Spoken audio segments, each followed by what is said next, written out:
Ma mère m'a forcé à jouer du piano au mariage de ma sœur pour m'humilier et m'a qualifié de « musique d'ambiance », je n'ai rien dit. Mais mon talent a stupéfié tout le monde. Et c'est là que leurs sourires se sont éteints. Je m'appelle Audrey, à 28 ans, je pensais avoir réussi à enterrer mon identité de prodige du piano en même temps que les attentes écrasantes de ma mère.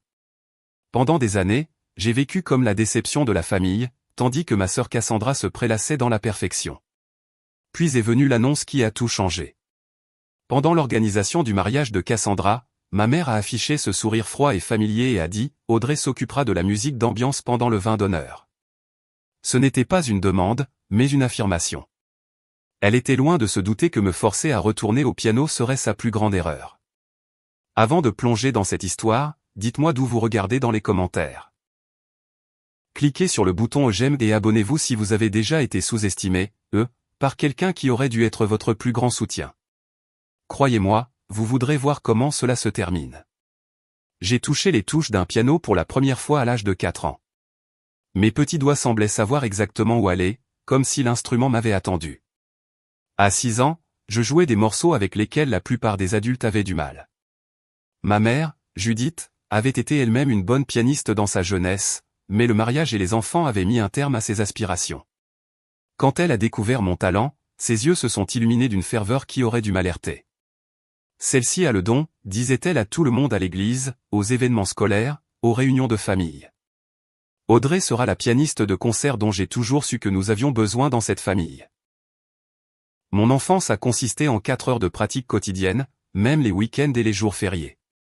Pendant que les autres enfants jouaient dehors, j'étais assise sur le banc, ma mère penchée derrière moi avec un chronomètre et une règle en bois qu'elle utilisait parfois pour me taper sur les poignets lorsque ma posture n'était pas bonne. Ma sœur Cassandra avait 3 ans de plus et était aussi moyenne en musique qu'exceptionnelle dans tout le reste. Cassandra était l'enfant modèle, belle et sociable, avec des notes parfaites et des manières impeccables. Elle jouait au volley-ball, est devenue déléguée de classe et sortait avec le quarterback. Elle suivait les règles et répondait aux attentes. Moi, en revanche, je n'avais que le piano. Pourquoi ne peux-tu pas être plus comme ta sœur, est devenu le refrain de ma jeunesse. Cassandra sait se présenter. Cassandra n'a pas besoin qu'on lui rappelle de sourire. Mon père, Georges, restait largement absent de cette dynamique. Avocat d'affaires voyageant fréquemment, il semblait soulagé de laisser ma mère s'occuper des enfants.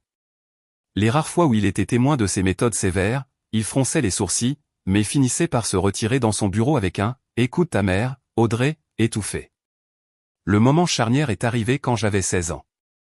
Je m'étais qualifié pour le concours national des jeunes pianistes, un événement pour lequel ma mère me préparait depuis mes 10 ans. Les semaines qui ont précédé ont été brutales. 6 heures de pratique par jour, régime alimentaire restreint, aucune interaction sociale qui pourrait me distraire. C'est ton moment, disait ma mère. C'est pour ça que nous avons tout sacrifié. Le poids de ces mots m'a écrasé alors que je montais sur scène. Sous les lumières vives, voyant les juges au visage sévère et ma mère au premier rang, son expression un mélange de faim et d'exigence, quelque chose en moi s'est brisé. Mes doigts tremblaient au-dessus des touches. Et quand j'ai commencé le concerto pour piano numéro 3 de Rachmaninoff, j'ai flanché. Les notes qui coulaient sans effort à l'entraînement trébuchaient maintenant sous mes doigts. À mi-parcours, je me suis arrêté complètement, fixant mes mains comme si elles appartenaient à quelqu'un d'autre. Le silence dans cet auditorium était assourdissant. J'ai levé les yeux pour voir le visage de ma mère, un masque de fureur et d'humiliation. Sans finir, je me suis levé, j'ai salué mécaniquement et j'ai quitté la scène. Dans la voiture, après, ma mère n'a pas dit un seul mot. Quand nous sommes rentrés à la maison, elle m'a regardé et a dit « J'ai gâché 12 ans de ma vie pour toi ». Cette nuit-là, j'ai décidé que j'en avais fini avec le piano. Je finirai le lycée, j'irai à l'université pour quelque chose de pratique et je ne toucherai plus jamais ces touches d'ivoire. La musique était devenue synonyme d'échec et de déception. Et j'y suis parvenu, en grande partie. Je suis allé à l'université d'État, j'ai obtenu un diplôme en comptabilité et j'ai décroché un emploi respectable dans un cabinet en ville. Je vivais à 30 minutes de mes parents, mais je leur rendais visite rarement.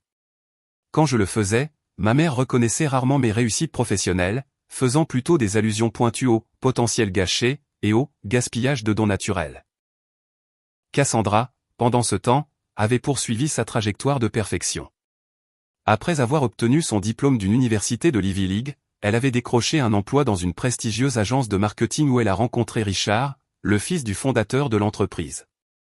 Richard venait d'une famille de vieille fortune, avait des relations dans toute la haute société et l'avait demandé en mariage avec un diamant si gros qu'il aurait pu avoir son propre code postal. Ma mère a failli éclater de fierté. Vous imaginez, disait-elle à qui voulait l'entendre. Cassandra sera une Hamilton. Elle vivra dans ce magnifique quartier de Westbrook Hill. Les fiançailles ont plongé ma mère dans une frénésie d'organisation.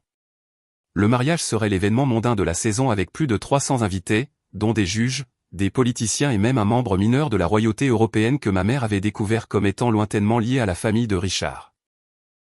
J'observais de loin alors que les discussions sur le mariage dominaient chaque dîner de famille. Mes réussites restaient invisibles tandis que le mariage de Cassandra occupait le devant de la scène. « Amèneras-tu quelqu'un au mariage » a demandé ma mère lors d'un de ces dîners, son ton suggérant qu'elle connaissait déjà la réponse. « Non » ai-je répondu en piquant ma salade. Ma dernière relation s'était terminée 6 mois plus tôt, une autre victime de mon incapacité à m'ouvrir émotionnellement. « Eh bien, au moins nous n'aurons pas à payer pour une assiette supplémentaire, dit-elle avec un sourire pincé. Ces plateaux de fruits de mer sur lesquels la mère de Richard a insisté coûtent une fortune. Pendant tout ce temps, Cassandra flottait au-dessus du drame, déléguant la plupart des décisions à notre mère pendant qu'elle se concentrait sur sa carrière. Parfois, je la surprenais à me regarder avec une expression indéchiffrable, mais nous nous étions tellement éloignés au fil des ans qu'une conversation significative semblait impossible. Ce que personne dans ma famille ne savait, c'est que dans mon appartement, caché dans le placard de ma chambre d'amis sous une pile de manteaux d'hiver, se trouvait un piano numérique avec un casque. Les jours particulièrement difficiles, lorsque la pression de devoir répondre à des attentes imaginaires devenait trop forte, je jouais en secret. La musique était une rébellion privée, un rappel de qui j'aurais pu être dans une autre vie, dans des circonstances différentes, avec des parents différents. Mais je ne jouais jamais pour personne. La musique était à moi seul, une identité secrète que je cachais au monde, en particulier à ma mère, qui avait clairement indiqué que si je n'étais pas exceptionnel, je ne devais même pas m'en préoccuper. 3 mois avant le mariage, ma mère a organisé un dîner de famille formel pour finaliser les détails clés. La salle à manger de la maison de mes parents avait été transformée avec des arrangements floraux assortis aux couleurs du mariage de Cassandra. Des cartons de table écrits par un calligraphe professionnel marquaient nos places, et ma mère avait préparé un repas de 5 services qu'elle qualifiait de « simple dîner de famille ». Cassandra est arrivée avec Richard, tous deux impeccables après ce qui était censé être une journée de travail complète. La richesse de la famille de Richard était évidente dans sa confiance décontractée et la manière dont il complimentait la cuisine de ma mère avec l'aisance de quelqu'un qui dînait fréquemment dans des restaurants étoilés au Michelin. Nous avons engagé le quatuor à cordes de la symphonie, a annoncé ma mère au dessert, consultant son classeur de planification de mariage. Ils joueront pendant la cérémonie et la première heure de la réception. C'est charmant, a commenté la mère de Richard, Patricia. Elle nous avait rejoints pour ce dîner, une femme élégante dans la soixantaine avec des cheveux argentés parfaitement coiffés et des bijoux qui murmuraient leur valeur plutôt que de la crier. Et pour le vin d'honneur, a poursuivi ma mère, tournant son regard vers moi avec un sourire qui n'atteignait pas ses yeux, Audrey s'occupera de la musique au piano. La bouchée de gâteau au chocolat dans ma bouche a pris un goût de cendre. J'ai dégluti difficilement, certaine d'avoir mal entendu. Pardon, ai-je réussi à dire. Tu joueras du piano pendant le vin d'honneur, a répété ma mère, comme si elle énonçait quelque chose dont nous avions déjà convenu. Cela ajoutera une touche personnelle et nous évitera le coup de musicien supplémentaire. Tout le monde à table me regardait. Richard semblait poliment intéressé, Patricia curieuse, mon père soudainement très concentré sur son dessert. Et Cassandra, étonnamment, mal à l'aise. Maman, je n'ai pas joué en public depuis plus de 10 ans, ai-je dit prudemment. Je ne pense pas que ce soit une bonne idée. N'importe quoi, ma mère a balayé ma remarque d'un geste de la main. C'est comme le vélo, ça ne s'oublie pas. D'ailleurs, c'est juste de la musique d'ambiance pendant que les gens discutent et prennent un verre. Rien de compliqué. Musique d'ambiance, ai-je répété, les mots piquant plus qu'ils n'auraient dû. Je ne savais pas que vous jouiez du piano, a dit Richard, se tournant vers moi avec un intérêt sincère. Avant que je puisse répondre, ma mère est intervenue. Audrey était plutôt douée quand elle était enfant. Elle avait du potentiel. Avait du potentiel. Passé. Le rejet était si désinvolte, si total. En fait, je ne peux pas, ai-je dit, retrouvant ma voix. Je suis désolé, mais je n'ai pas pratiqué depuis des années. Je mettrai tout le monde dans l'embarras. L'expression de ma mère s'est durcie. Après tout ce que nous avons investi dans tes leçons, des années à te conduire à des concours, des milliers de dollars en frais de scolarité pour ce professeur de piano, tu ne peux pas réussir à jouer quelques morceaux simples pour le mariage de ta sœur? C'est le moins que tu puisses apporter. Un silence s'est abattu sur la table. Patricia a baissé les yeux sur son assiette, clairement mal à l'aise d'assister à une tension familiale. Richard s'est éclairci la gorge et a pris son verre d'eau. Judith, a finalement dit mon père. Si Audrey ne veut pas jouer, nous ne devrions pas la forcer. Ce n'est pas grave, est intervenue Cassandra, me surprenant. On peut engager quelqu'un d'autre. Mais ma mère n'allait pas reculer. Non, ce n'est pas grave.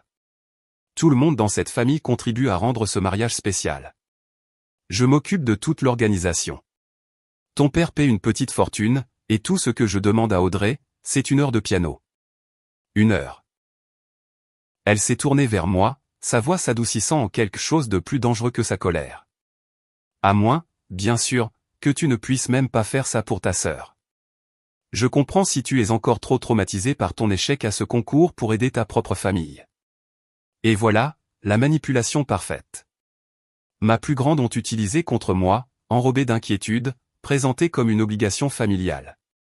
Refuser maintenant confirmerait tout ce qu'elle croyait de moi, que j'étais égoïste, incapable, une déception.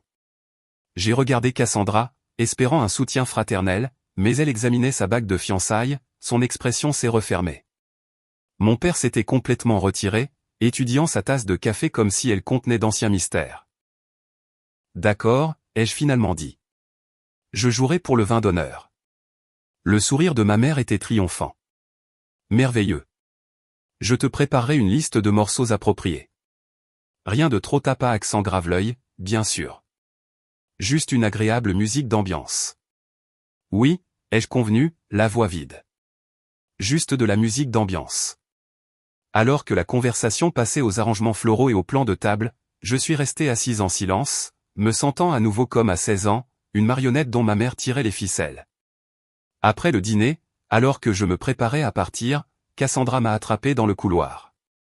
Tu n'es pas obligé de faire ça, a-t-elle dit doucement. Je l'ai regardée, surprise par le premier moment sincère entre nous depuis des années. Si, je le dois. Tu sais comment elle est. Cassandra a jeté un coup d'œil vers la salle à manger où notre mère discutait avec Patricia. Je sais. Je suis désolé qu'elle t'ait mise dans cette situation. C'est ton mariage, ai-je haussé les épaules. Apparemment, tout le monde doit contribuer. Pour ce que ça vaut, a-t-elle hésité, je me souviens à quel point tu étais incroyable. Tu pourrais surclasser ce quatuor à cordes qu'elle a engagé. Avant que je puisse répondre, notre mère a appelé Cassandra et le moment est passé. Je suis rentré chez moi ce soir-là, les mains agrippées au volant si fort que mes jointures sont devenues blanches. La rage et l'humiliation se livraient bataille en moi. Le lendemain matin, un email de ma mère est arrivé avec un document en pièces jointes intitulé « Sélection de mariage approprié ». Il contenait une liste de morceaux fades et inoffensifs, du genre joué dans les ascenseurs des grands magasins. En bas, elle avait écrit « N'oublie pas que c'est le jour de Cassandra. S'il te plaît, garde la musique de bon goût et discrète. Musique de fond discrète. » C'est tout ce que j'étais pour elle maintenant. Un ajout utilitaire à son tableau de mariage parfait. Ne méritant même pas d'être mis en avant. Juste là pour combler un espace sonore jusqu'à ce que la vraie célébration commence. Pendant des jours, j'ai oscillé entre la colère et la résignation. J'ai envisagé de me désister, prétextant une maladie ou une urgence professionnelle. Mais la pensée de la satisfaction que ma mère tirerait de mon incapacité à tenir parole m'a arrêté. Une fois de plus, j'étais piégé dans ses attentes. Même quand ses attentes étaient que je sois médiocre. Le piano numérique de mon placard est sorti de sa cachette le week-end après le dîner. Je l'ai installé dans mon salon, un espace qu'il n'avait jamais occupé auparavant, et je l'ai regardé comme s'il était à la fois un vieil ami et un adversaire dangereux. Les touches noires et blanches semblaient me regarder avec attente. Quand je me suis finalement assise et que j'ai posé mes doigts sur les touches, quelque chose d'inattendu s'est produit. Plutôt que l'appréhension que j'anticipais, j'ai ressenti un petit frisson familier. Mes doigts se souvenaient de ce que mon esprit conscient avait tenté d'oublier. Et quand j'ai commencé à jouer une simple gamme de do majeur, elle a coulé avec une facilité surprenante. Ce premier soir, j'ai joué pendant 3 heures d'affilée, passant des gammes à des morceaux simples dont je me souvenais, pour ensuite aborder des compositions plus complexes. Ma technique était rouillée, certes, mais les fondations restaient solides, enfouies sous des années de négligence, mais pas détruites. En jouant le « Clair de lune » de Debussy, les souvenirs ont afflué, pas seulement ceux de la pression de ma mère, mais aussi des moments où la musique avait été pure joie. Je me suis souvenu de la sensation de maîtriser un passage difficile. De l'élan de connexion émotionnelle avec un morceau qui parlait directement à mon âme. Ces moments avaient existé à côté du traumatisme, bien qu'ils aient été éclipsés par celui-ci pendant si longtemps. Le lendemain, j'ai sorti la liste de lectures suggérée par ma mère et j'ai failli rire de sa banalité. Des versions simplifiées de chansons pop, des morceaux classiques édulcorés, des standards de mariage sans inspiration. C'était ce qu'elle pensait de mes capacités maintenant, ou peut-être ce à quoi elle voulait les réduire, quelque chose d'agréable mais d'oubliable, comme les dragées pastels servis sur les tables de réception. J'ai mis la liste de côté et j'ai commencé à jouer des morceaux que j'aimais, des œuvres exigeantes de Chopin, Liszt et Beethoven.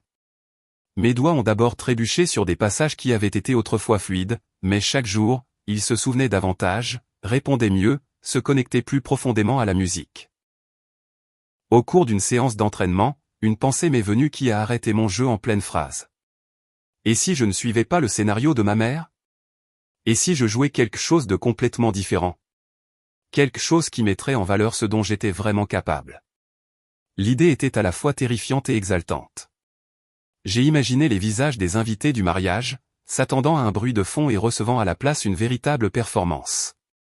J'ai imaginé l'expression de ma mère, sa planification minutieuse perturbée. J'ai imaginé Cassandra, qui avait un jour, dans un rare moment de connexion fraternelle, admiré mon jeu. Mais qu'allais-je jouer? Le répertoire classique standard me semblait insuffisant pour ce que je voulais exprimer. J'avais besoin de quelque chose de personnel, quelque chose qui portait le poids de mon expérience. Cette nuit-là, j'ai fait quelque chose que je n'avais pas fait depuis mon adolescence. J'ai commencé à composer, en partant d'une simple mélodie qui trottait dans ma tête depuis des années. J'ai construit dessus, ajoutant des harmonies, du contrepoint, des changements émotionnels qui reflétaient mon parcours loin de la musique et mon retour vers elle. La composition a pris forme au cours des semaines suivantes. Je rentrais de mon travail de comptable et je m'asseyais au piano jusqu'à minuit, travaillant les passages, affinant les transitions, construisant un apogée émotionnel qui semblait à la fois cathartique et révélateur. Pendant ce temps, j'ai reçu plusieurs textos de ma mère me demandant où j'en étais de ma préparation pour le mariage. J'ai répondu par de vagues assurances, sans jamais mentionner mon écart par rapport à sa liste de lectures approuvées. Elle semblait satisfaite de ma docilité, ce qui n'a fait que renforcer ma détermination à la surprendre. 2 semaines avant le mariage, j'ai appelé ma vieille amie Emma, la seule personne de ma jeunesse qui avait compris ma relation compliquée avec la musique et ma mère. « Je n'arrive pas à croire que tu joues au mariage de Cassandra », a dit Emma quand je lui ai raconté. « Ta mère a un sacré culot. » Je sais, ai-je soupiré, mais je pense un peu renverser la situation. Je lui ai expliqué mon plan de jouer ma propre composition plutôt que les sélections fades que ma mère avait choisies. C'est soit la chose la plus courageuse, soit la plus folle que j'ai jamais entendue, a ri Emma. Mais je pense que tu devrais le faire. Il ne s'agit pas seulement de te venger de ta mère, Audrey. Il s'agit de te réapproprier quelque chose qui t'a été enlevé. Et si je me plante? La vieille peur a refait surface. Et si je me fige comme à ce concours? Tu n'as plus 16 ans, a dit Emma doucement. Tu ne joues pas pour des joujoux pour l'approbation de ta mère. Tu joues pour toi, pour raconter ton histoire. Ça fait toute la différence. Après avoir raccroché, je suis retourné au piano avec une détermination renouvelée. Cette performance ne serait pas une question de perfection ou de respect de normes externes. Ce serait une question de vérité, de traduction de mon expérience en son, de transformation d'années de douleur en quelque chose de beau. À l'approche du mariage, j'ai fait des cauchemars rappelant ceux de mes jours de compétition. Dans l'un, j'étais assise au piano, mais mes doigts étaient gelés. Dans un autre, les touches fondaient alors que j'essayais de jouer. Je me réveillais à bout de souffle, doutant de ma décision. Pourtant, chaque matin, je retournais à la pratique avec détermination. Le morceau a évolué au fur et à mesure de mon travail, devenant plus nuancé, plus honnête. Il commençait par des notes simples et hésitantes évoquant l'enfance, passait par des passages turbulents représentant le conflit et la pression, puis se dissolvait en sections brisées et discordantes reflétant ma dépression et mon abandon de la musique. Mais il ne s'arrêtait pas là. Il se reconstruisait à partir de ces fragments en quelque chose de nouveau, quelque chose qui intégrait la formation classique de ma jeunesse avec la maturité émotionnelle et l'acceptation de soi. 3 jours avant le mariage, j'ai joué le morceau complet pour la première fois dans mon appartement, du début à la fin sans m'arrêter. Quand les dernières notes se sont évanouies, j'ai réalisé que mon visage était mouillé de larmes. La composition était devenue plus qu'un acte de rébellion. C'était une conversation avec mon moi passé, une reconnaissance à la fois des dommages causés et de la force trouvée. Cette nuit-là, j'ai reçu un dernier email de ma mère avec des détails logistiques sur le mariage. Le vin d'honneur aura lieu de 17h à 18h, écrivait-elle. Le piano sera installé dans le coin et de la terrasse. S'il te plaît, habille-toi de manière appropriée et n'oublie pas d'être ponctuel. Le vrai divertissement commence à 18h30 avec le dîner et la danse. Le vrai divertissement. Ces mots confirmaient ce que je savais déjà, à ses yeux, j'étais une pensée secondaire, une solution pratique pour combler un vide. Mais pour la première fois, son mépris ne me blessait pas aussi profondément. J'avais trouvé quelque chose pendant ces semaines de préparation qu'elle ne pouvait pas diminuer avec ses mots, une connexion à la musique qui existait indépendamment de son approbation. La veille du mariage, j'ai pratiqué une dernière fois, puis j'ai soigneusement imprimé la partition de ma composition. Bien que je connaissais chaque note par cœur, je l'ai simplement intitulée « Retour ». En rangeant ma musique et en préparant ma tenue pour le mariage, j'ai ressenti un calme étrange remplacer l'anxiété qui avait dominé ma préparation.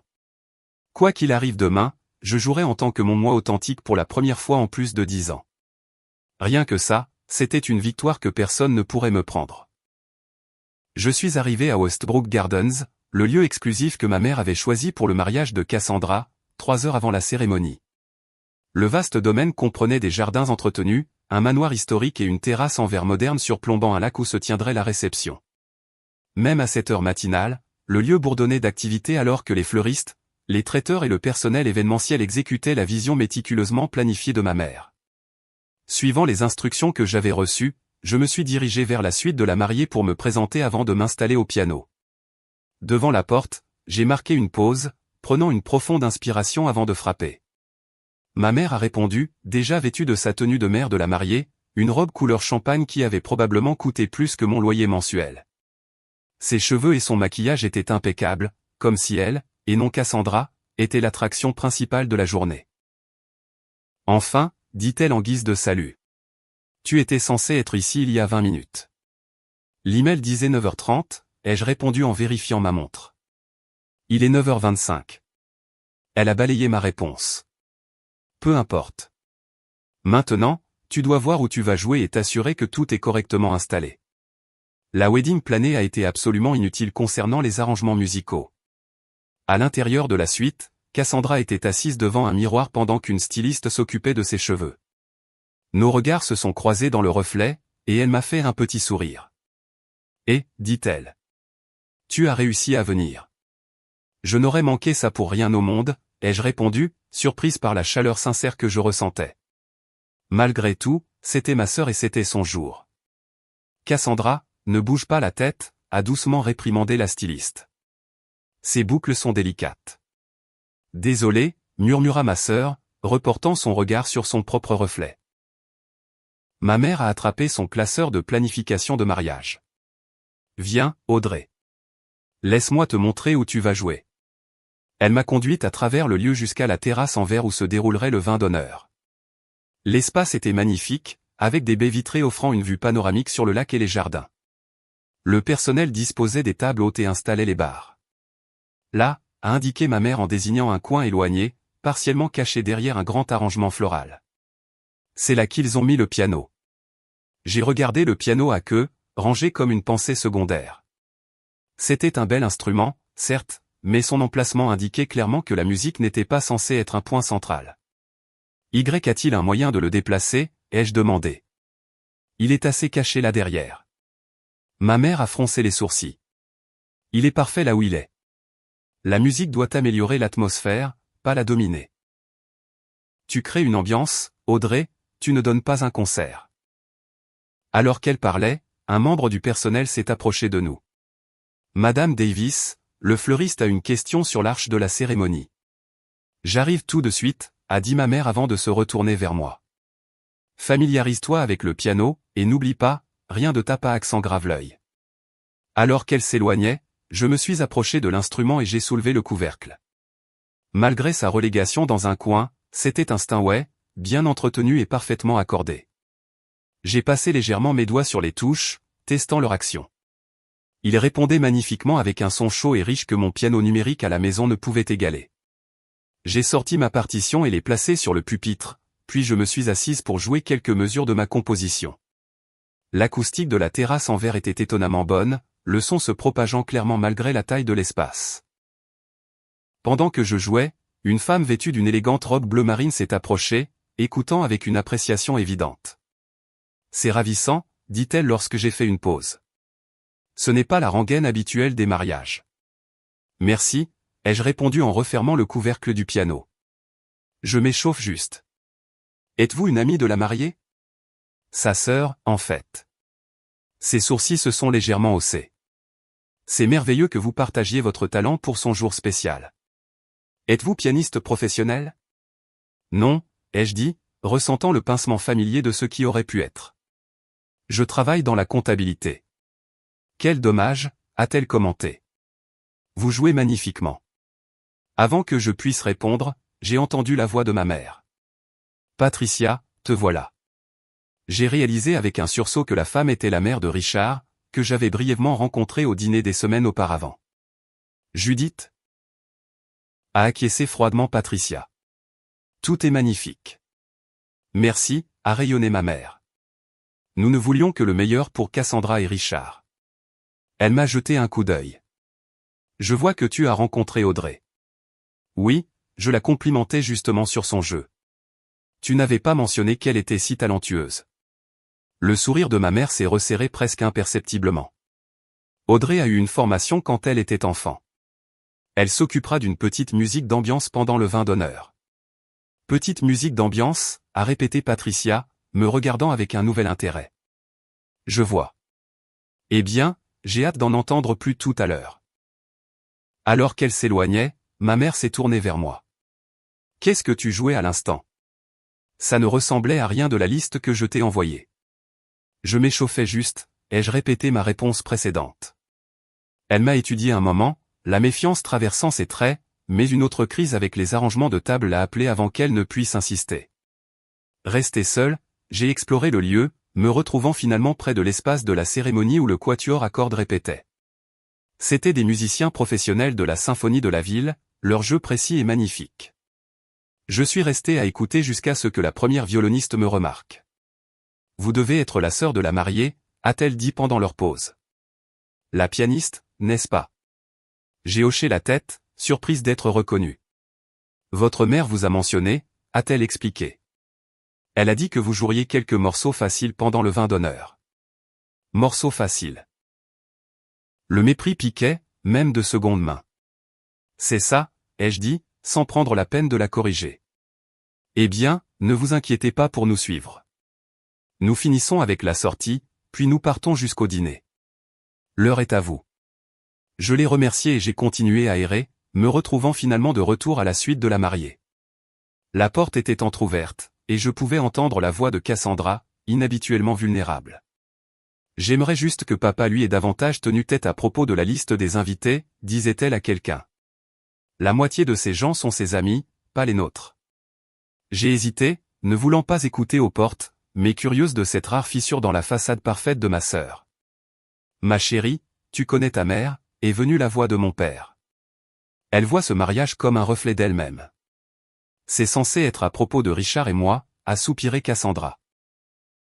Parfois, je pense qu'elle a planifié ce jour depuis ma naissance, et que je ne suis que le mannequin qu'elle peut habiller. Le parallèle avec ma propre expérience au piano était frappant. Cassandra avait-elle aussi joué un scénario écrit par notre mère? L'idée que nous puissions partager ce fardeau ne m'était jamais venue à l'esprit. J'ai frappé doucement sur le cadre de la porte. « Je peux entrer ?» Cassandra a levé les yeux, momentanément déconcertée. Audrey, oui, entre. Mon père se tenait maladroitement près de la fenêtre, clairement mal à l'aise avec la conversation émotionnelle que j'avais interrompue. Je devrais vérifier la situation du parking, a-t-il marmonné, me serrant l'épaule en passant. Seul avec ma sœur, je ne savais pas quoi dire. Nous avions existé dans des orbites séparées pendant si longtemps, assignés à des rôles différents dans notre drame familial. Tu es magnifique, ai-je offert sincèrement. Sa robe était élégante et sobre, son maquillage rehaussant ses traits plutôt que de les masquer. Merci, a-t-elle souri. Tu es prête pour tout à l'heure. J'ai hoché la tête. Le piano est magnifique, même s'il est caché dans un coin. Cassandra a levé les yeux au ciel. Maman a insisté là-dessus. Elle a dit que les gens ne devaient pas être distraits du réseautage pendant le vin d'honneur. Elle a hésité, puis a ajouté, je voulais te demander de jouer aussi pendant la cérémonie, mais elle avait déjà engagé le quatuor. Cette révélation m'a surprise. Vraiment? Bien sûr, a-t-elle dit en ajustant son voile. Tu as toujours été la musicienne de la famille. Et tu as toujours été la parfaite, ai-je dit, les mots s'échappant avant que je puisse les retenir. Au lieu d'être offensée, Cassandra a ri, un son bref et amer. Parfaite. Mon Dieu, Audrey, j'ai passé ma vie à essayer d'atteindre des normes impossibles. Sais-tu à quel point c'est épuisant? La question est restée en suspens entre nous, un pont soudain jeté par-dessus des années d'incompréhension. Je le savais. Peut-être mieux que quiconque. Oui, ai-je simplement dit. Je le sais. Nos regards se sont croisés, et pendant un instant, j'ai vu ma sœur clairement, peut-être pour la première fois, non pas comme l'enfant modèle ou l'allié de ma mère, mais comme une autre fille essayant de naviguer dans les eaux dangereuses des attentes de notre mère. Le moment a été interrompu par un coup à la porte. 15 minutes avant que nous ayons besoin de vous en position, Mademoiselle Davis a appelé la coordinatrice de mariage. Je devrais y aller, ai-je dit, soudainement réticente à quitter cette connexion retrouvée. Audrey, a appelé Cassandra alors que j'atteignais la porte. Joue quelque chose de beau aujourd'hui, d'accord? Quelque chose de vrai. J'ai souri, ma résolution se renforçant. Je le ferai. Promis. Alors que je retournais à la terrasse pour me préparer à ma performance, je suis passé devant ma mère qui dirigeait le personnel pour réarranger un arrangement floral. Te voilà, dit-elle en me voyant. La coordinatrice veut revoir le timing, et j'ai dit au technicien du son de garder ton micro à un niveau plus bas, donc ne t'inquiète pas d'être trop forte. Un niveau plus bas. Une autre façon de s'assurer que je resterai en arrière-plan, discrète, oubliable. Merci. Ai-je dit, ma voix stable malgré la colère qui couvait sous la surface. Les invités allaient bientôt arriver. Dans moins de 2 heures, je serais assise à ce piano, face à un choix. La décision musicale la plus importante que j'avais prise depuis que j'avais quitté la scène de ce concours il y a 12 ans. En regardant ma mère continuer ses rondes, apportant des ajustements minutieux à sa vision parfaite, j'ai senti une certitude calme s'installer en moi. Je savais exactement ce que j'allais jouer. La cérémonie s'est déroulée sans accroc, chaque moment se déroulant selon la vision précise de ma mère. Cassandra était radieuse en remontant l'allée au bras de notre père, et même moi, j'ai senti une boule dans ma gorge quand elle et Richard ont échangé leurs vœux. Pendant tout ce temps, le quatuor à cordes a fourni le fond musical attendu, leur performance impeccable mais conventionnelle. Alors que les invités passaient de l'espace de la cérémonie dans le jardin à la terrasse en verre pour le vin d'honneur, je me suis dirigé vers le piano niché dans son coin. Ma mère m'a intercepté, redressant le col de ma robe déjà droit. N'oublie pas, rien de trop compliqué, a-t-elle instruit. Les gens discuteront, feront du réseautage. Crée juste une atmosphère agréable. Je comprends, ai-je répondu, mon calme extérieur dissimulant la tempête d'émotions qui faisait rage en moi. Elle m'a étudié un moment, sentant peut-être quelque chose dans mon ton, puis a ajouté, après les 30 premières minutes, le quatuor à cordes se joindra pour la musique d'ambiance pendant le dîner. Tu auras fini alors. Avec un dernier regard approbateur, elle s'est éloignée pour diriger les invités vers le bar. Je l'ai regardée partir, notant comment elle semblait rayonner de satisfaction alors que plusieurs participants la complimentaient sur la magnifique cérémonie. Je me suis assise au piano, j'ai ajusté le banc et j'ai placé ma composition sur le pupitre, bien que je la connaisse par cœur. Le vin d'honneur commençait. Des serveurs circulaient avec du champagne et des hors-d'œuvre, les invités se mêlaient dans leur tenue de soirée, ignorant largement le piano dans le coin, exactement comme ma mère l'avait prévu. J'ai commencé par un simple nocturne de Chopin, quelque chose de doux et de familier qui ne perturberait pas l'atmosphère soigneusement élaborée. Comme prévu, personne n'a prêté beaucoup d'attention. J'étais en effet juste de la musique d'ambiance, audible, mais pas digne d'intérêt. Après 15 minutes à jouer des morceaux standards, j'ai enchaîné sans transition avec le début de ma composition, Retour. L'ouverture était délibérément subtile, ne se distinguant pas de ce qui précédait. Des notes tombant comme de douces gouttes de pluie, timides et délicates. En jouant le premier mouvement de mon morceau, j'ai gardé les yeux sur les touches, me concentrant sur la vérité émotionnelle de chaque passage. La musique a commencé à changer, devenant plus complexe, les harmonies s'approfondissant, la simple mélodie se transformant en quelque chose de plus riche, de plus urgent. J'ai levé brièvement les yeux et j'ai remarqué que quelques invités s'étaient arrêtés dans leur conversation, les cocktails suspendus en l'air, alors qu'ils se tournaient vers le piano. Un petit cercle d'espace s'était dégagé autour de moi, les gens se rapprochant inconsciemment pour écouter. Encouragé, je me suis investi dans la musique, laissant mes doigts appuyer plus fermement, le volume augmentant naturellement avec l'intensité du morceau. Le deuxième mouvement s'est enchaîné avec des arpèges turbulents et des progressions d'accords dramatiques qui incarnaient le conflit et la pression de mon adolescence. Plus de têtes se sont tournées. Le bruit ambiant des conversations a commencé à baisser. Du coin de l'œil, j'ai vu la coordinatrice de mariage chuchoter quelque chose à un serveur, qui s'est dépêché de partir, probablement pour trouver ma mère. Je m'en fichais. J'étais maintenant complètement immergé, jouant la section de la rupture où la musique se fragmentait en motifs discordants avant de se reconstruire lentement. Mon corps se balançait avec le courant émotionnel du morceau, mes mains volant sur les touches avec une liberté que je n'avais pas ressentie depuis des années. La terrasse était devenue remarquablement silencieuse. J'ai risqué un autre regard et j'ai été surprise de voir qu'une foule s'était rassemblée autour du piano, les cocktails oubliés, tous les yeux rivés sur moi. Parmi eux se tenait Patricia, la mère de Richard, qui regardait avec une admiration non dissimulée. J'ai aperçu ma mère se frayant un chemin à travers la foule, son expression un mélange de confusion et d'alarme croissante. Nos regards se sont croisés brièvement avant que je ne me reconcentre sur la musique, qui montait maintenant vers son apogée. C'était le cœur de la composition, où la douleur se transformait en force, où la brisure se réassemblait en quelque chose de nouveau et d'authentique.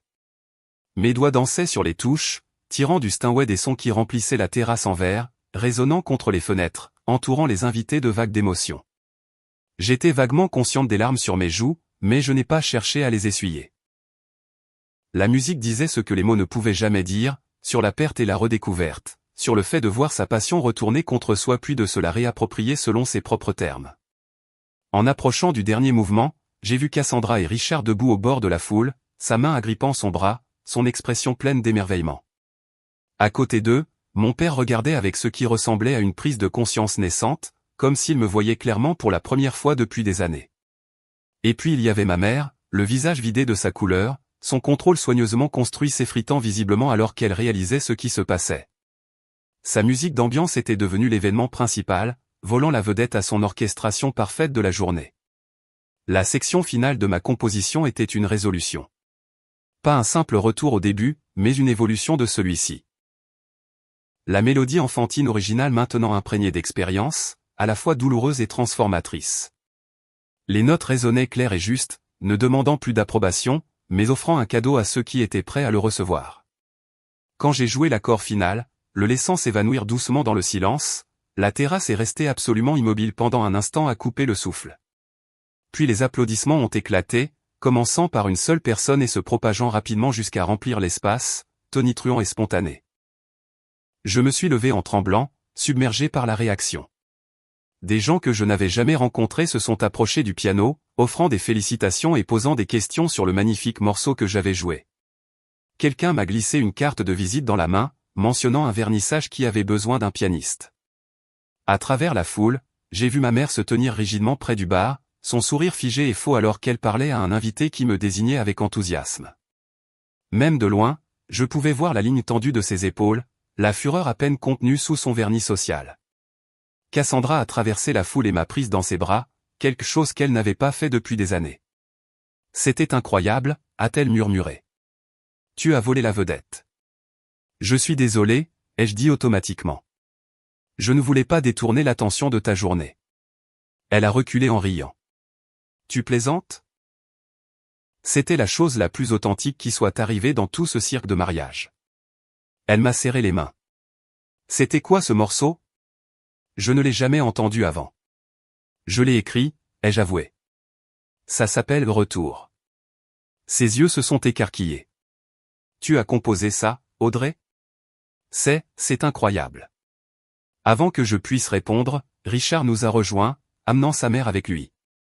C'était extraordinaire, a dit Patricia, son jugement antérieur confirmé. Richard m'avait dit que vous étiez talentueuse, mais je n'avais aucune idée. Merci, ai-je réussi à dire, encore en train de digérer la réaction écrasante. Avez-vous une carte, a-t-elle continué. Je préside le conseil d'administration de la Fondation des Arts et nous sommes toujours à la recherche de nouveaux talents pour nos événements de collecte de fonds. Alors que je bafouillais une explication sur ma carrière en comptabilité et mon récent retour à la musique, j'ai vu ma mère s'approcher enfin, son sourire social fermement en place, bien que ses yeux soient froids. N'était-ce pas charmant, dit-elle, la voix tendue. Quelle surprise. Audrey, la coordinatrice a besoin que tu termines maintenant. Le quatuor à cordes est prêt pour la musique du dîner. En fait, intervint Patricia en douceur, je disais justement à Audrey à quel point j'aimerais en entendre plus pendant le dîner. Ce quatuor peut jouer n'importe quand, mais ça, c'était spécial. Le sourire de ma mère s'est figé. Oh, mais nous avons déjà arrangé le programme. Le quatuor est sous contrat pour le dîner. Je suis sûr qu'une petite pause ne les dérangerait pas, suggéra Richard, soutenant l'intérêt de sa mère. Audrey pourrait peut-être jouer pendant l'entrée. Prise entre son désir de contrôler l'événement et son incapacité à refuser ses nouveaux beaux-parents, ma mère a hésité juste assez longtemps pour que Cassandra intervienne. Je pense que c'est une merveilleuse idée, a déclaré ma sœur. C'est mon mariage après tout, et j'adorerais entendre ma sœur jouer à nouveau. Ma mère n'a eu d'autre choix que d'acquiescer. Bien sûr, ma chérie. Tout ce que tu veux. Alors que les invités étaient dirigés vers leur table, je me suis retrouvé dans la position inattendue d'être déplacé du coin vers un endroit plus central pour ma performance supplémentaire. Le quatuor à cordes, professionnel jusqu'au bout des ongles, a gracieusement ajusté son programme. Pendant tout ce temps, j'ai ressenti un sentiment de justification qui allait au-delà du simple fait de prouver à ma mère qu'elle avait tort. Je m'étais reconnecté à une partie de moi que je croyais perdue à jamais. Et ce faisant, j'avais découvert une force que je ne me connaissais pas. Quand je me suis assise pour jouer à nouveau pendant le dîner, c'était avec la confiance de quelqu'un qui avait enfin trouvé sa voie. Et alors que ma musique remplissait la salle de réception, j'ai remarqué ma mère qui regardait de côté, son expression un mélange complexe d'émotions que je ne pouvais pas entièrement déchiffrer. Mais parmi elles semblait se trouver la prise de conscience naissante qu'elle ne pouvait plus me définir par mes échecs passés. Pour la première fois de ma vie d'adulte, j'ai joué non pas en tant que la fille qui avait déçu, mais en tant qu'Audrey, la pianiste qui avait quelque chose d'authentique à dire. Le reste de la réception s'est déroulé dans un tourbillon de félicitations et de conversations. Après ma deuxième performance pendant le dîner, je n'étais plus invisible, plus seulement la sœur de Cassandra ou un divertissement de fond. Des invités m'ont approché tout au long de la soirée, me posant des questions sur ma musique, ma formation, si je me produisais régulièrement. Vous devriez être sur scène, a insisté l'un des collègues de Richard, me glissant sa carte de visite dans la main. Mon frère dirige une salle de concert en ville. Il est toujours à la recherche de nouveaux talents. J'ai collecté plus de cartes de visite ce soir-là que durant toute ma carrière en comptabilité, les glissant dans ma pochette avec un mélange d'incrédulité et d'excitation prudente. Chacune représentait un avenir possible que j'avais abandonné depuis longtemps.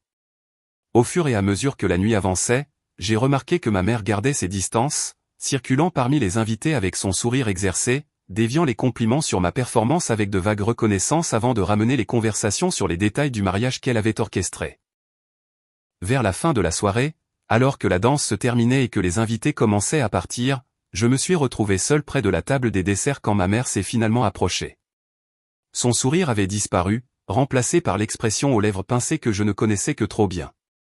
C'était quoi, exactement, a-t-elle demandé sans préambule, sa voix basse mais sèche. J'ai joué du piano, ai-je répondu d'un ton égal. N'est-ce pas ce que tu voulais? Tu sais très bien que ce n'est pas ce que je voulais dire. Tu as délibérément volé la vedette à ta sœur à son propre mariage. Vraiment? J'ai gardé un ton calme. Cassandra a semblé apprécier. Bien sûr qu'elle a dit ça. Elle est trop polie pour te dire à quel point ta petite performance était inappropriée. Elle a lissé un pli invisible sur sa robe. Je t'ai donné des instructions simples, une musique d'ambiance agréable, rien de tape à accent grave-l'œil ou qui attire l'attention. Au lieu de cela, tu as transformé le vin d'honneur en ton concert personnel. Le schéma familier se déroulait. Ma mère réécrivait la réalité pour qu'elle corresponde à son récit, me positionnant comme l'égoïste, le problème, la déception. Mais quelque chose avait changé en moi pendant ces moments au piano. Je voyais clairement la manipulation maintenant, et elle n'avait plus de pouvoir sur moi. Maman, ai-je dit doucement, tu m'as mise dans ce coin pour m'humilier. Tu m'as qualifié de musique d'ambiance et tu as dit à tout le monde que je jouerais des morceaux faciles. Tu voulais me rappeler, ainsi qu'à tout le monde, mon échec. Ses yeux se sont légèrement écarquillés, peu habitués à une confrontation directe de ma part. C'est ridicule. Je te donnais une occasion de contribuer. Non. J'ai secoué la tête. Tu me remettais à ma place, de la même manière que tu le fais depuis que j'ai 16 ans. C'est de ça qu'il s'agissait? Une sorte de rébellion adolescente tardive? Elle a jeté un coup d'œil autour d'elle pour s'assurer que personne n'assistait à notre échange. Après tout ce que j'ai sacrifié pour ton éducation musicale, c'est comme ça que tu me rembourses? En me mettant dans l'embarras devant tout le monde? Je n'ai pas joué pour te mettre dans l'embarras, ai-je dit, surprise de la stabilité de ma voix. J'ai joué pour moi. Parce que j'avais besoin de me souvenir de qui je suis. Et qui est-ce, exactement? La fille qui craque sous la pression, qui a jeté des années de formation et d'investissement?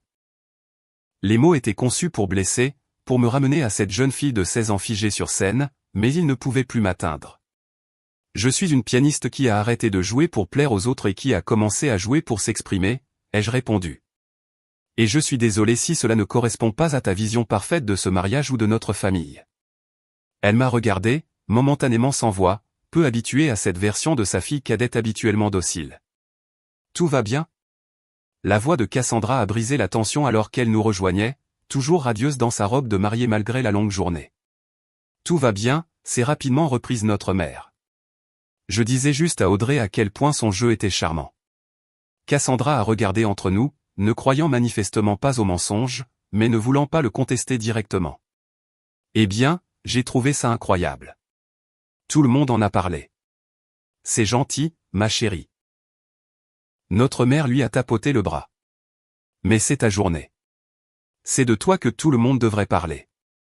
Maman, a soupiré Cassandra. J'ai eu beaucoup d'attention. Je suis heureuse qu'Audrey en ait un peu aussi. Un éclair de quelque chose, peut-être une véritable blessure, a traversé le visage de notre mère. Je voulais seulement que ton mariage soit parfait. C'était magnifique, l'a rassuré Cassandra. Tu as fait un travail incroyable avec tout, mais la meilleure partie, c'était la musique d'Audrey. C'était réel, d'une manière que le reste de cette production ne l'était pas. Avant que notre mère ne puisse répondre, Richard est apparu, informant Cassandra qu'il était temps pour leur grande sortie. Elle m'a serré la main avant de partir, chuchotant « On se parle bientôt ». Restée seule à nouveau avec ma mère, je m'attendais à ce qu'elle continue notre confrontation, mais au lieu de cela, elle semblait soudainement dégonflée. « Ton père veut partir bientôt », dit-elle sèchement. « Tu t'en sortiras pour rentrer ? » Ça ira, les jeux assurés, reconnaissant que la conversation était terminée pour le moment. Alors qu'elle s'éloignait, mon père s'est approché, ayant observé notre échange de loin. C'était quelque chose, aujourd'hui, dit-il, sa voix douce d'une manière qu'elle était rarement lorsqu'il s'agissait de ma musique. Merci, papa. Il a hésité, puis a ajouté, j'aurais dû intervenir davantage au fil des ans, avec ta mère, avec la pression qu'elle te mettait. Cette reconnaissance, si longtemps attendue, m'a fait monter des larmes inattendues aux yeux. Pourquoi ne l'as-tu pas fait? Il a détourné le regard, regardant ma mère diriger l'équipe de nettoyage avec une énergie diminuée. Je me disais qu'elle savait mieux que moi comment élever des filles, que ses méthodes étaient dures mais efficaces, a-t-il soupiré. Et la vérité, c'est qu'il était plus facile de suivre que de la défier. C'était dur, ai-je admis, d'être celle qui la décevait toujours. Tu ne m'as jamais déçu, dit-il doucement. J'ai toujours été fier de toi, Audrey. Je ne l'ai juste jamais assez dit. Nous sommes restés en silence un moment, le poids d'années de mots non dits entre nous. Ton jeu, ce soir? A-t-il finalement continué, ça m'a rappelé pourquoi tu aimais la musique au départ, avant tous les concours et la pression. C'était vivant. C'était vivant, ai-je acquiescé, pour la première fois depuis longtemps. N'arrête pas à nouveau, dit-il, me surprenant par la franchise de sa demande. Quoi qu'il arrive avec ta mère, avec ton travail, n'abandonne pas à nouveau. Alors que la soirée touchait à sa fin, je me suis retrouvé assise seule au piano maintenant vide, passant légèrement mes doigts sur les touches qui m'avaient aidé à me réapproprier une partie de moi que je croyais perdue à jamais. Le personnel de la salle travaillait autour de moi, démontant les tables et ramassant les centres de table, mais me laissait ce dernier moment avec l'instrument. J'ai joué quelques notes silencieuses, regrettant déjà la sensation d'être pleinement connecté à la musique, à moi-même. Aujourd'hui avait changé quelque chose de fondamental, déplacer le sol sous mes pieds. Je n'étais pas sûr de ce qui allait suivre, des conversations qui m'attendaient avec ma mère, des opportunités qui pourraient découler des cartes de visite dans ma pochette, mais je savais avec certitude que la musique en ferait partie. Alors que je me levais enfin pour partir, une des serveuses s'est approchée. « Ma sœur était là tout à l'heure », dit-elle timidement. Elle a pris une vidéo de vous en train de jouer qui m'a fait pleurer quand elle me l'a montrée. Elle a dit que vous l'aviez écrite vous-même. J'ai hoché la tête, touché par cette connexion inattendue. Eh bien, a-t-elle continué, je voulais juste vous dire merci. C'était magnifique. Son appréciation simple, libre de l'histoire compliquée et des attentes qui avaient défini ma relation avec la musique, m'a semblé être la conclusion parfaite de cette journée de transformation. En rentrant chez moi dans le calme du petit matin, je me sentais à la fois épuisé et exalté. La confrontation avec ma mère n'était pas entièrement résolue, et des années de dynamique familiale compliquée ne pouvaient être guéries en une seule soirée, mais quelque chose avait changé. J'avais retrouvé ma voix, non seulement musicalement, mais personnellement, et c'était un début qui méritait d'être célébré. Dans les jours qui ont suivi le mariage de Cassandra, j'ai vécu dans une sorte de limbes étrange. Je suis retourné à mon bureau de comptable, j'ai rempli des rapports, assisté à des réunions, mais tout cela me semblait distant, comme si je regardais quelqu'un d'autre accomplir ses gestes. La seule chose qui semblait réelle était le temps que je passais à mon piano chaque soir, développant la composition que j'avais jouée au mariage, explorant de nouvelles idées musicales avec une liberté que je ne m'étais pas autorisée depuis des années. Une semaine après le mariage, Cassandra a appelé depuis sa lune de miel en Grèce.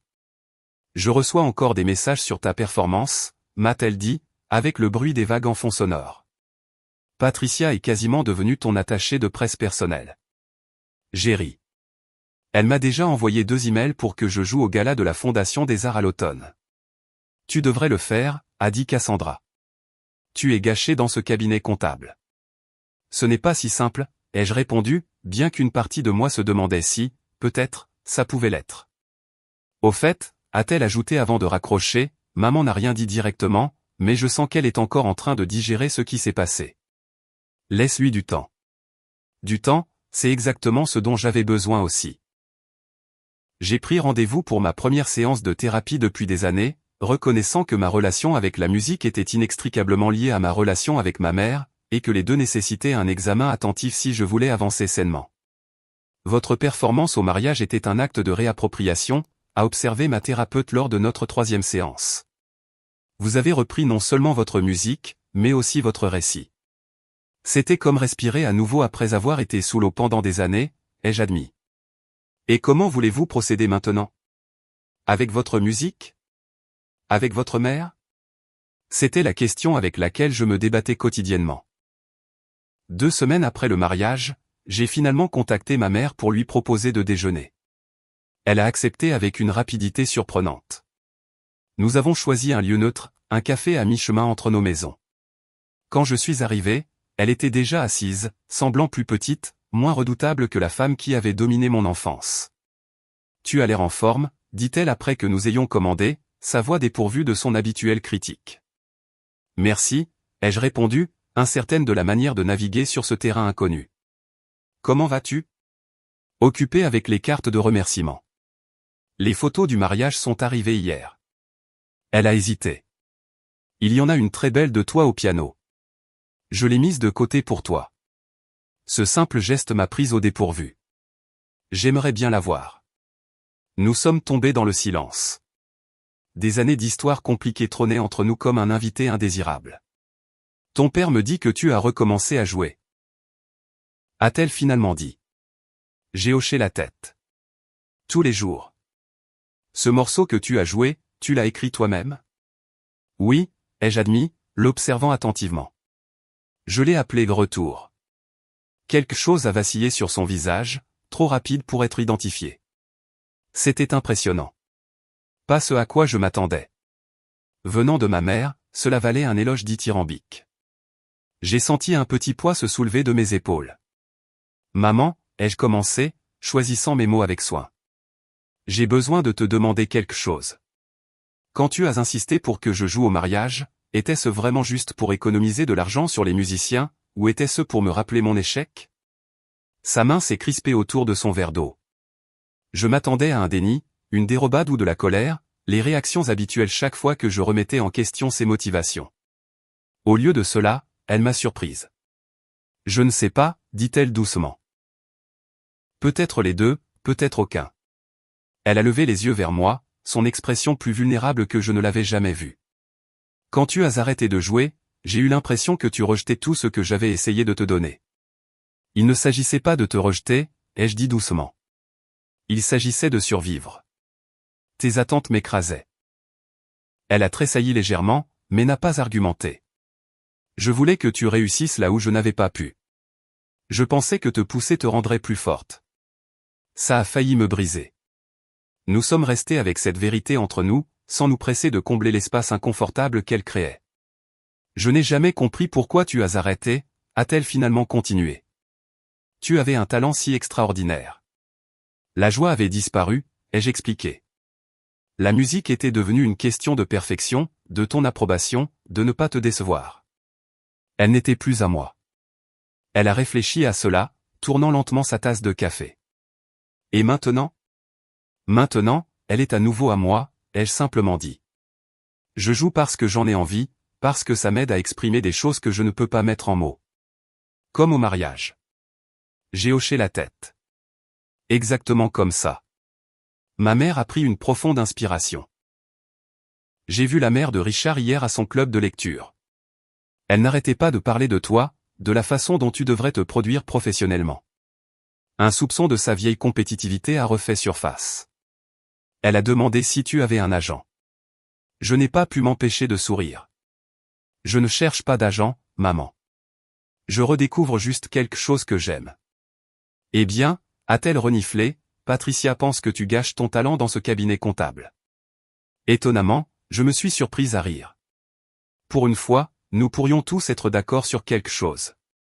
Le déjeuner s'est terminé sans réconciliation dramatique ni résolution complète, mais c'était un début. Nous avions parlé plus honnêtement que nous ne l'avions fait depuis des années, reconnaissant les blessures sans en infliger de nouvelles. C'était un progrès, les premiers pas timides vers un autre type de relation. Au cours des mois suivants, j'ai continué ma thérapie, démêlant progressivement le réseau complexe d'attentes, de perfectionnisme et de doute de soi qui avait défini ma relation avec la musique. J'ai accepté l'invitation de Patricia à jouer au gala de la Fondation des Arts, ma première performance publique depuis le mariage. Ma mère était présente, assise raidement dans le public, mais applaudissant sincèrement à la fin. J'ai commencé à donner des cours de piano aux adultes le soir, trouvant une satisfaction inattendue à aider les autres à se connecter à la musique sans la pression de la perfection. Certains de mes élèves étaient des débutants, d'autres retournaient à l'instrument après des années d'absence, tous approchant le piano avec un mélange d'appréhension et d'espoir qui me semblait profondément familier. 6 mois après le mariage, j'ai fait le grand saut que j'envisageais depuis ce jour de transformation, démissionnant de mon poste de comptable pour me consacrer à la musique à plein temps. Ce n'était pas une décision facile, troquer la sécurité contre la passion, mais elle me semblait juste, d'une manière que peu de décisions dans ma vie l'avaient été. Cassandra m'a soutenu de tout cœur, m'offrant même une aide financière que j'ai poliment déclinée. Notre relation s'était également transformée, l'ancienne rivalité laissant place à une véritable appréciation des forces et des difficultés de l'autre. Tu sais, m'a-t-elle dit lors d'un rare dîner entre sœurs, te voir jouer à mon mariage m'a fait réaliser quelque chose. J'ai passé toute ma vie à faire ce qu'on attendait de moi, à cocher des cases, à être parfaite. Mais je n'ai jamais eu quelque chose qui soit vraiment à moi. Quelque chose que j'aimais comme tu aimes la musique. Il n'est jamais trop tard pour le trouver. Les jeux encouragés. Mon père, fidèle à sa parole au mariage, est devenu mon champion inattendu, assistant à chaque performance, assis au premier rang avec une expression de fierté non dissimulée. J'ai toujours su que tu y reviendrais, m'a-t-il dit après un concert particulièrement réussi. Le parcours de ma mère a été plus compliqué. Les vieilles habitudes ont la vie dure, et elle glissait encore parfois dans des commentaires critiques ou tentait de diriger mes choix musicaux. Mais il y a eu aussi des moments de connexion sincère, comme lorsqu'elle a déterré mes cahiers de musique d'enfance du grenier ou a partagé à contre-cœur des histoires de sa propre brève carrière de pianiste. Je n'ai jamais été aussi doué que toi, a-t-elle admis un soir après m'avoir entendu pratiquer un morceau particulièrement difficile. Pas même de loin. Cet aveu, si simple mais si profond, m'a aidé à la comprendre mieux que des années de conflit ne l'avaient fait.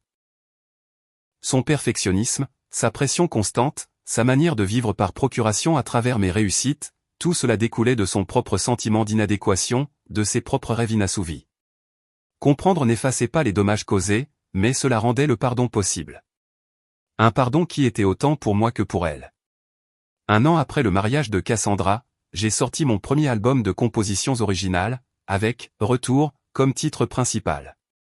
L'accueil critique a été positif, le succès commercial modeste mais encourageant. Ce qui comptait le plus, c'était le sentiment d'accomplissement, d'avoir transformé un moment destiné à m'humilier en quelque chose de durable et de significatif. Lors du concert de lancement de mon album, j'ai dédié le dernier morceau à ma famille, tous présents au premier rang. C'est pour ceux qui m'ont façonné, pour le meilleur et pour le pire, ai-je dit depuis la scène, pour m'avoir appris que parfois, le plus long voyage est de retrouver le chemin vers soi-même. Alors que mes doigts touchaient les touches, je n'ai ressenti aucune de l'anxiété qui m'avait autrefois paralysé, seulement la pure connexion entre l'artiste et l'instrument, entre l'émotion et l'expression. La musique coulait à travers moi, honnête, imparfaite et vivante. À ce moment-là, j'ai compris que guérir ne consiste pas à effacer le passé ou à oublier la douleur, mais à l'intégrer dans une histoire plus grande, une histoire où le traumatisme n'a pas le dernier mot. Ma mère m'avait forcé à jouer au mariage de ma sœur pour me rappeler ma place. Mais au lieu de cela, j'avais trouvé ma voie. La musique qui devait me maintenir en arrière-plan m'avait projeté sur le devant de la scène. Pas seulement littéralement, mais dans ma propre vie. Le voyage n'était pas terminé. La relation avec ma mère toujours compliquée. Le chemin à parcourir pas toujours clair. Mais le silence qui avait défini une si grande partie de ma vie avait été brisé, remplacé par des mélodies de ma propre composition, jouées non pas pour l'approbation ou la perfection, mais pour la joie simple et profonde d'être entendu. Avez-vous déjà eu un moment où quelque chose destiné à vous diminuer est devenu le catalyseur pour vous réapproprier votre pouvoir? J'aimerais beaucoup lire vos histoires dans les commentaires ci-dessous. Si ce parcours de redécouverte de la passion après des années de silence a résonné en vous, veuillez aimer cette vidéo et vous abonner pour entendre d'autres histoires authentiques de transformation. Merci d'avoir écouté mon histoire aujourd'hui, et n'oubliez pas qu'il n'est jamais trop tard pour retourner à ce qui fait chanter votre âme. Partagez cette vidéo avec quelqu'un qui aurait peut-être besoin qu'on lui rappelle ses propres talents oubliés. Jusqu'à la prochaine fois, continuez à jouer votre propre musique, quelle que soit la forme qu'elle prenne.